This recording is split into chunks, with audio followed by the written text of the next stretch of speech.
مركز للإبداع الثقافي، أيقونة الفن الحديث، طراز إيطالي فريد. حكايتنا النهاردة عن قصر مر بقصص كتير جدا، ما بين قصص حب وطلاق وقتل وخيانة. يا ترى إيه الحكاية؟ ده اللي هنعرفه في حلقتنا النهاردة. جاهزين؟ يلا بينا.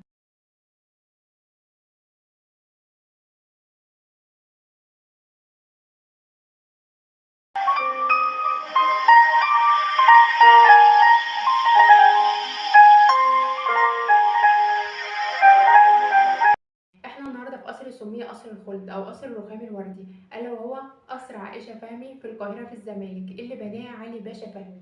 علي باشا اخو عائشه فهمي، هو ولد على 4 بنات، هو كبير يوران الملك فؤاد الاول. كمان القصر عاش فيه يوسف وهبي يا للهول عميد المسرح العربي، وكمان عاش فيه محمود شكوكو. شكوكو كان فنان مشهور جدا في الوقت ده والناس كانت بتحبه. القصر اتبنى على يد مهندس إيطالي اسمه أنطونيو. القصر عبارة عن دورين، الدور الأول عبارة عن 3 غرف صيفية و3 غرف شتوية، كل غرفة ولها مميزاتها الخاصة. الغرف الصيفية كانت بتطل على النيل مباشرة، وكمان في أوضة بلياردو لها طابع أثري جذاب.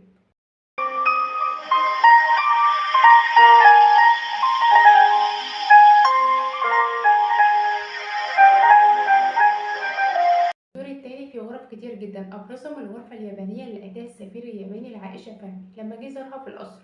كل الحواف بتاعة الغرفة مليانة نقوش وكلمات يابانية، وكمان في تمثالين مصنوعين باللون الذهبي.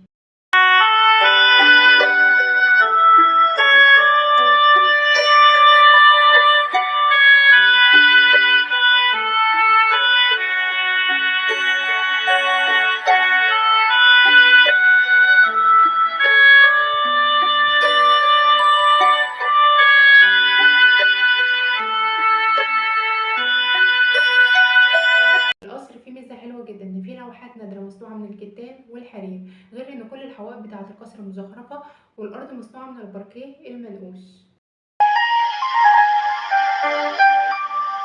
عائشة فهمي كانت عايشة في رفاهية، واللي بيوضح لنا الكلام ده إن غرفة الحمام بتاعها كان فيها سخانات بالغاز الطبيعي.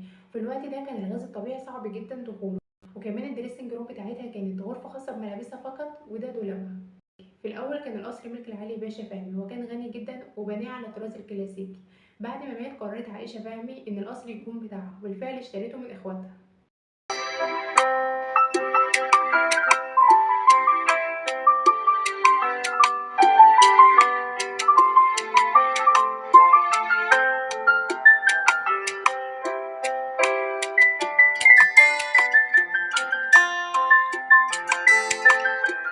قصر عائشة فهمي من أجمل الأماكن اللي ممكن تزورها. القصر بيجمع بين شقين، الأثري والثقافي، وكمان فيه لوحات فنية كتيرة جدا تجذب أي حد بيزوره.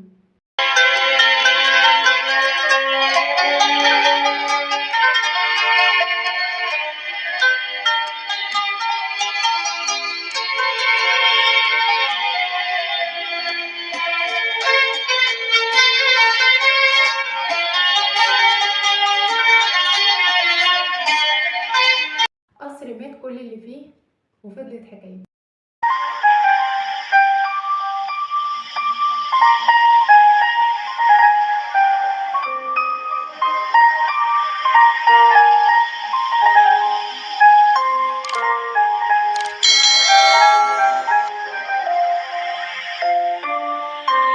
وكده نكون وصلنا لنهاية حلقتنا النهاردة من برنامج تاريخ لا ينتهي، ولكن ما ننساش إن لكل حكاية نهاية.